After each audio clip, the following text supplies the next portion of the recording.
지난주에는 우리 교회의 비전에 대한 말씀을 여러분과 나누었습니다. 우리 교회의 비전이 뭐냐? 예수 그리스도 생명이다. 이 말씀을 여러분과 지난주에 나눴습니다. 예수님은 생명이시니 예수님이 거하시는 곳마다 생명이 살아난다, 이런 말씀을 했습니다.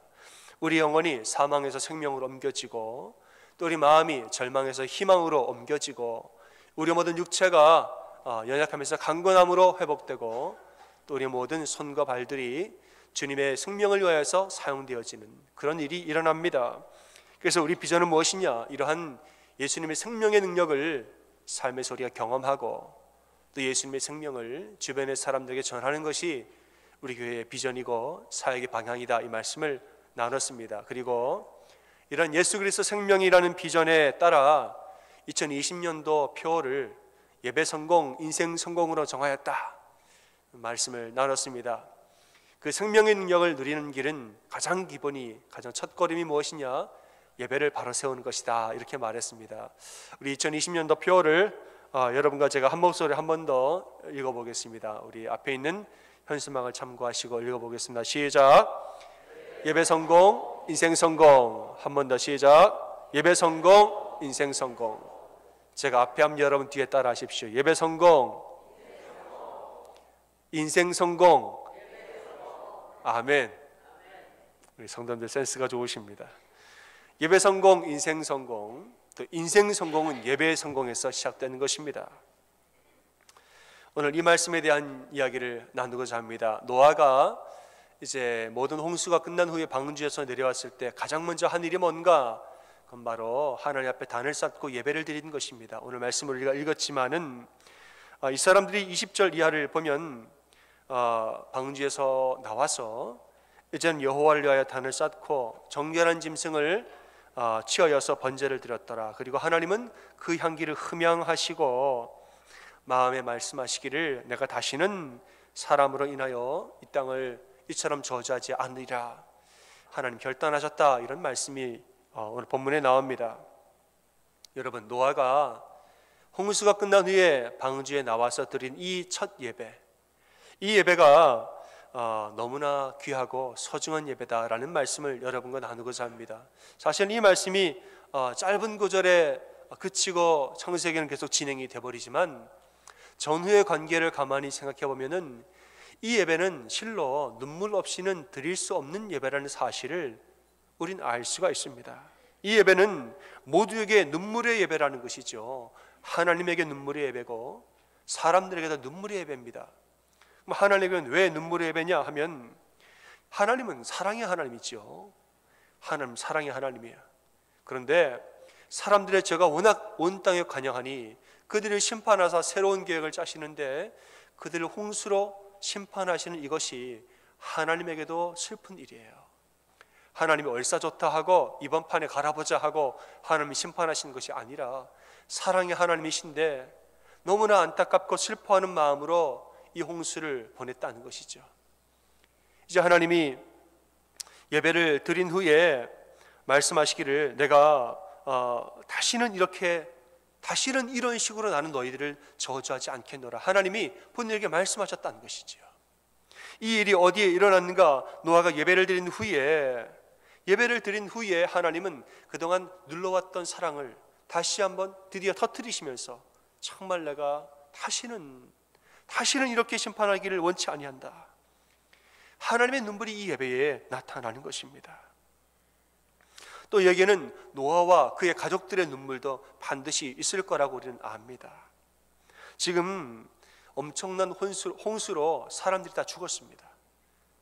다 죽었어요. 그리고 누구만 살았습니까? 우리만 살았어요. 우리만. 그러니까 이 살아남은 자들의 감격이 있겠죠. 다 죽고 나만 살았어요. 다 죽고 우리 가족만 살았으면 감격의 눈물이 나옵니다. 그런데 이것이 감격만, 감사만 할 일이 아닙니다. 뭐냐 하면 죽은 자들에 대한 슬픔도 있는 것이에요. 내가 살아났다라는 감격의 눈물도 있지만 우리 빼고 다 죽었다라는 죽은 자들에 대한 슬픔의 눈물도 그들에게는 동시에 존재하는 것입니다. 홍수나 지진이 났을 때 혹은 이 엄청난 쓰나미로 인하여서 자연재해에서 살아남은 사람들, 이 사람들의 심리를 가만히 보면 이 대부분은 두 가지의 감정을 동시에 가지고 있다고 말합니다. 두 가지 극단적인 마음을 다 가지고 있어. 뭐냐면 나는 살았다라는 안도와 동시에 내 옆에 사람은 죽었다라는 죄책감을 동시에 가지고 있다라는 거예요. 나랑 손붙잡고 있었는데 옆에 있는 그 사람은 죽고 나는 살았어요. 그 사람 도와달라고 말할 때 난 차마 도와줄 수가 없었습니다. 그러나 나의 생명을 건진 거죠.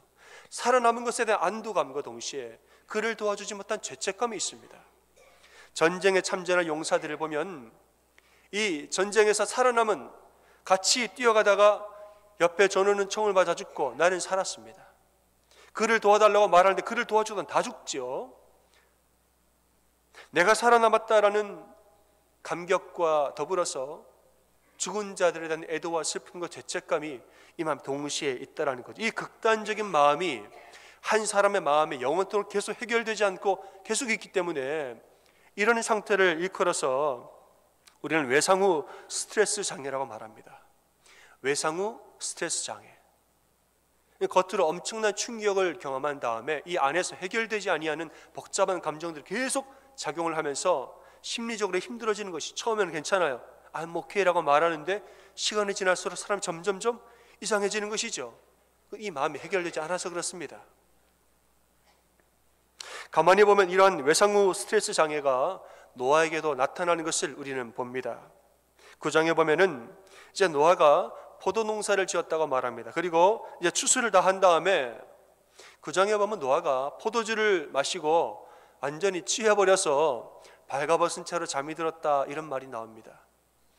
여러분, 홍수가 나기 전에 노아가 당대의 의인으로 불리던 사람입니다. 모든 사람이 노아를 존경하고 모든 일에 절제가 있고 그의 성품과 인품과 삶이 참 존경받는 그런 사람이었습니다.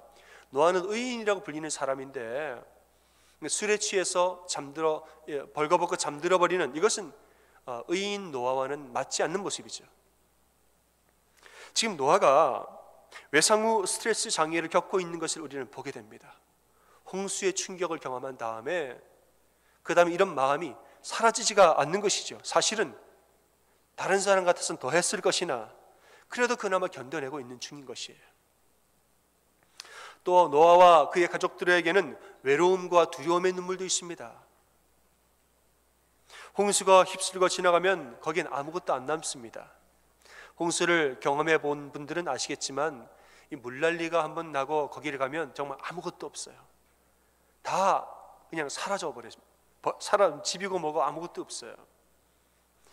이런 혼돈의 상황을 방주에 나와서 이 땅을 바라보면서 있으면 참담한 마음이 듭니다.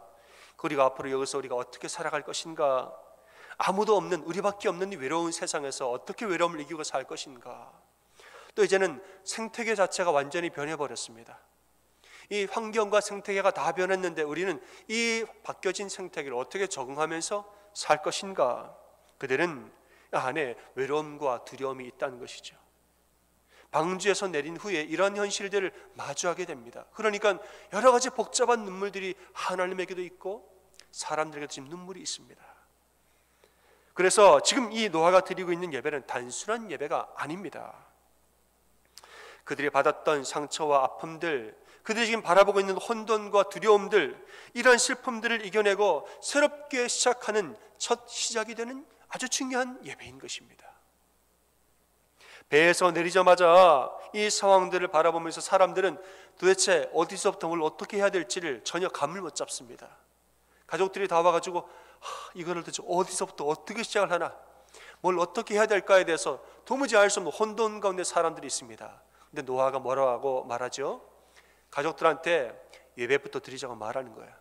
얘들아, 정신 차려라. 정신 차리고 뭐부터 드리자고요? 하나님 앞에 예배부터 드리자. 가족들을 시켜서 돌을 날라오게 하고 그 날라온 돌로 제단을 쌓기 시작합니다. 그리고 저 가서 짐승들 정결하고 좋은 것으로 골라와라. 그들의 각을 떠서 하나님 앞에 다 모여서 번제로 하나님 앞에 다 올려드렸다는 것이에요. 이렇게 온 가족이 예배를 준비하고 온 가족이 하나님 앞에서 기도함으로 하나님 앞에 나아감을 통하여서 그들은 다시 시작할 용기와 힘을 얻게 되는 것입니다. 이제 그들은 제2의 인생을 살게 될 것인데, 이 제2의 인생의 시작을 무엇으로 하였는가? 예배로 시작하였다는 것이죠. 이렇게 예배드리니까 그 뒤에 어떤 일이 일어났는가? 21절에 보면은 여호와께서 그 향기를 흠양하셨다. 이 말은 아름다운 향기를 아주 기쁨으로 받으셨다 이 말이에요. 그리고 하나님 뭐 하시느냐? 심판의 마무리를 선언하시고 이제는 새 언약을 선포하십니다. 9장 1절에 이렇게 말합니다. 하나님이 노아와 그 아들들에게 복을 주시며 그들에게 이르시되 이제는 생육하고 번성하여 땅에 충만하라. 아담과 하와에게 주었던 그 언약을 이제 제2의 인생을 시작하는 노아의 가족에게 다시 허락하신다는 거죠. 예배를 통하여서 심판은 공식적으로 끝남을 선포하고 새로운 언약을 하나님이 선포하셨다는 것이지요. 여러분, 얼마나 감사한 일입니까? 이 혼돈의 상황 가운데 예배를 드리면서 두려움은 사라지고 새 힘이 생깁니다. 예배를 온전히 드리면서 절망은 사라지고 희망이 피어나는 것입니다. 여러분, 예배에는 이러한 힘이 있음을 믿으시기 바랍니다. 예배는 힘이 있습니다. 예배는 단순한 예식이 아닙니다. 우리가 주일날 와서 잠시 이렇게 앉았다가 가만히 있으면 시간이 지나가는 그런 예식이 아니라는 거예요. 예배는 하나님을 만나는 시간이에요. 근데 하나님 어떤 분이냐? 살아계신 하나님이에요. 하나님은 죽어있는 공자가 아닙니다. 예배 시간은 죽은 공자와 맹자의 그런 교훈을 가르침을 받는 시간이 아니라 예배는 지금도 살아서 역사하시는 하나님, 살아계신 존재를 만나는 시간이 바로 예배라는 것이에요. 그러니까 예배 가운데 하나님의 만남을 통해서 우리에게 힘과 능력이 주어지는 것이지요. 우리가 인생을 살다 보면 큰 슬픔과 아픔을 경험할 때가 있습니다. 도대체 이거를 어디서부터 어떻게 손을 대야 될지 전혀 감을 잡을 수 없는 그런 상황이 우리 인생에 있습니다. 그럴 땐 여러분, 뭐부터 해야 됩니까? 마음을 다잡고 온 가족을 불러서 뭐부터 해야 됩니까? 하나님 앞에 예배부터 드려야 되는 거예요. 예배부터 드리고 예배부터 바로 세우면서 처음부터 다시 시작하는 거예요. 그게 예배의 힘이라는 것입니다. 예배에는 상처를 보듬어서 하나님의 은혜 앞에 나아가게 우리를 인도하는 능력이 있습니다. 예배는 바로 하나님 앞에 나아가는 것이에요. 아무리 우리의 상황이 어려워도, 아무리 우리의 상황이 혼란스러워도 하나님 앞에 나아가면 하나님이 힘을 주시고 하나님이 용기를 주십니다. 다윗이 사울에게 쫓겨다닐 때 있었던 일입니다. 처음에는 다윗 혼자 도망을 나왔는데 사람들이 소문을 듣고 전부 다 다윗에게 사람들이 몰려들기 시작합니다. 그리고 이제 다윗은 거대한 이 무리의 지도자가 됩니다. 이 사람들 데리고 어디 가서 살아야 되니까 시글락이라 하는 마을에서 정착을 합니다. 사람들 데리고 시글락이라는 동네에 정착을 해서 잠시의 평안을 누리며 삽니다. 근데 나라에 전쟁이 나서 다윗과 용사들이 군대를 만들어서 전쟁을 도우러 잠깐 참전했던 적이 있습니다. 그리고 전쟁에서 돌아와서 마을에 돌아갔는데 큰일이 났습니다. 장정들이 마을을 비운 사이에 아말렉 족속이 이 마을을 쑥대밭으로 만든 거예요. 빈집털이를 한 거지요.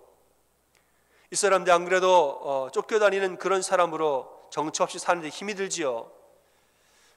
그런데 잠시 자리를 비운 사이에 돌아왔는데 마을이 다 불타버리니까 마음이 슬픔에 사람들이 빠집니다. 그런데 누가 잡혀갔는가? 자녀들도 잡혀갔어요. 그리고 사랑하는 아내도 잡혀갔습니다. 다윗의 아내도 같이 다 잡혀갔습니다. 여기에서 이 백성들의 마음이 무너졌다는 거예요.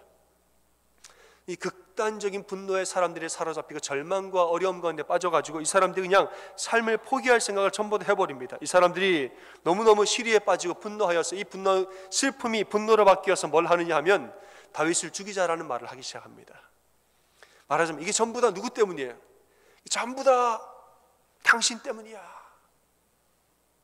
다윗을 사랑해서 따라 나온 사람들이 삶이 너무 힘드니까 이성을 잃고 이게 전부 다 당신 때문이야. 말하자면 내 인생 책임져 이게 된 거예요. 그리고 다윗을 돌로 치어서 죽이려고 지금 사람들이 말합니다. 말씀을 보면 이때 다윗이 굉장히 다급하였다라고 말합니다. 다윗이 크게 다급하였다. 여러분, 이 위기 앞에서 다윗이 어떻게 했을까요? 말씀을 보면 다윗이 크게 다급하였으나 그의 하나님 여호와를 힘입고 용기를 얻었더라 라고 말합니다. 다윗이 얼른 제사장에게 에봇을 가져오라고 말합니다. 빨리 에봇을 가져와라. 그 에봇을 가지고 하나님 앞에 나아가 기도합니다. 하나님, 우리가 지금 아말렉 군대를 지금이라도 추격하면 쫓아서 따라잡을 수 있겠습니까? 하나님께 여쭤봐요. 그랬더니 하나님 뭐라고 하시냐? 할 수 있다. 그러니까 빨리 챙겨서 쫓아가라 말해요. 하나님 하신 말씀을 다윗이 백성들에게 전하고 600명의 군사를 데리고 빨리 쫓아갔는데 따라잡았습니다.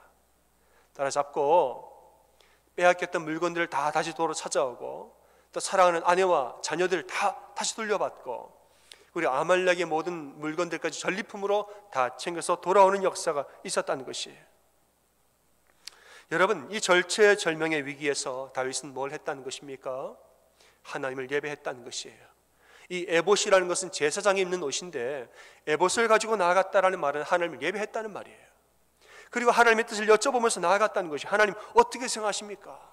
하나님 옆에 예배하니까 사람의 뜻이 아니라 하나님의 뜻이 들려지고 그 뜻을 사람들에게 전달하니까 사람들이 다시 용기를 내어서 쫓아가기 시작했다는 것입니다.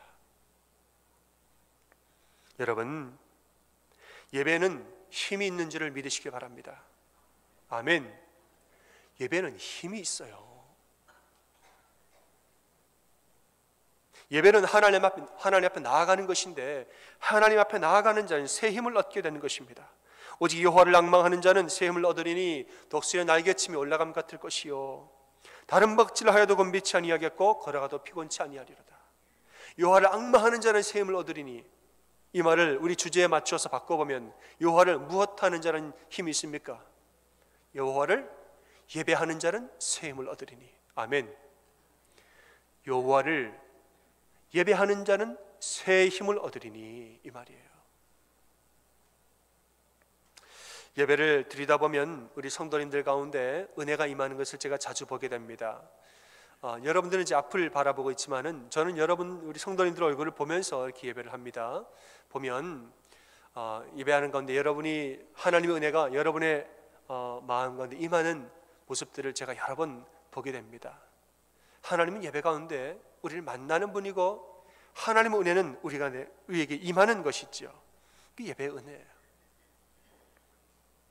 찬양할 때 그냥 막 눈물로 진심으로 찬양하는 성도들이 있고, 기도할 때에도 보면 정말 진심으로 기도하는 성도님들 계십니다. 말씀을 들을 때에 정말 마음을 다 열고 말씀을 아멘으로 다 화답하면서 말씀을 이렇게 받아들이는 분들이 계십니다. 하나님의 은혜가 계속 임하고 있는 모습들을 제가 여러 번 경험하고 목격합니다. 여러분, 예배는 하나님과의 만남입니다. 좀 더 정확하게 말하자면 하나님과 만나고 교제하는 시간입니다. 하나님 앞에 나아갈 때 우리만 나아가는 거 아니에요. 하나님도 우리를 만나 주시는 거예요. 우리가 매일매일 하나님과 예배하고 동행하는 것도 맞지만은 함께 모여서 예배할 때에는 하나님을 더 깊이, 더 특별하게 하나님 앞에 나아가는 그 예배가 이 공예배에 있는 것입니다. 그러니까 여러분 예배를 소중하게 여기시고 예배를 드릴 때에는 사모함으로 예배하시기를 바랍니다. 아멘. 제가 전도사 시절에 교회에 처음 나온 새 가족분이 한 분 계셨습니다. 이분이 교회라는 데를 아예 처음 나왔습니다. 완전 새 가족이죠. 이분이 은혜를 많이 받고 예배를 열심히 나오는데 아주 열심히 예배를 다녔습니다. 어느 날 저를 보고 이렇게 말합니다. 전도사님, 저는요 요즘 예배 오는 게 너무 좋아요. 그러는 거예요. 저는요 주일날 예배 드릴 때 참 좋고, 주일날 이제 예배 끝 집에 가지요. 집에 가면은 이제는 다음 주일 예배 드릴 날짜를 기대하고 날짜를 센대요. 그러니까 이분은 교회라는 데가 다 처음이기 때문에 예배가 너무너무 신기하고 예배가 너무 좋은 거예요. 야, 이런 게 있었나. 다 좋은 거예요. 다 좋은 거예요. 집에 가서는 이제는 7일 남았다 6일 남았다 그렇게 산대요. 얼마나 아름다운지 예배의 은혜를 아는 것이죠. 이분은 정말 은혜를 사모함으로 예배합니다. 제가 이제 예배에 대한 이 사모함, 예배를 사모하는 마음이 설교를 준비하면서 떠오른 노래 하나가 있었습니다. 찬송은 아닙니다. 대중가요인데 여러분 아마 많은 분들이 아실 겁니다. 근데 노래는 대중가요지만 예배를 사모하는 마음을 너무나도 정확하게 잘 표현했어요. 노래 제목이 이겁니다. 그녀를 만나는 곳 100m 전. 여러분 아세요? 아시죠? 저기 보이는 노란 찻집, 오늘은 그녀를 3번째 만나는 날. 그 다음 가사만 읽겠습니다. 마음은 그곳을 달려가고 있지만 가슴이 떨려오네. 새로 산 구두가 어색해. 그러니까 그녀를 만날 구두를 새로 산 거예요. 새로 산 구두가 어색해. 자꾸 쇼윈도에 나를 비춰봐도 멀쑥한 내 모습이 더 못마땅한 그녀를 만나는 곳 100m 전. 그 다음에 후렴이 이렇습니다. 장미꽃 한 송이를 안겨줄까? 무슨 말을 어떻게 할까? 머릿속에 가득한 그녀 모습이 조금씩 내게 다가오는 것 같아. 하늘의 구름이 솜사탕이 아닐까? 어디 한번 뛰어올라 볼까? 오늘은 그녀에게 고백을 해야지, 용기를 내야지. 이 가사인데, 야, 제가 이거를 가사를 읽으면서 딱 맞네, 딱 맞아. 딱 맞아. 그녀를 만나러 갈 때 얼마나 행복하고 얼마나 기쁘고 좋은지 하늘의 구름이 솜사탕 같아요. 한번 뛰어올라 볼까? 장미꽃을 사갈까? 구두를 새로 샀는데 이쁜가 안 이쁜가 쇼윈도에 자꾸 비춰보고 오늘 뭐라고 이야기하지? 오늘 3번째 만나는 날인데 너무너무 좋은 거예요. 너무너무 100m 전이다, 뭐 500m 전이다, 뭐 세고 있는 거예요 지금. 여러분, 예배에 오는 우리의 마음이 이와 같아야 되는 줄 믿으시길 바랍니다. 그녀를 만나는 100m 전이 아니라 그분을 만나기 100m 전이 돼야 되는 것입니다.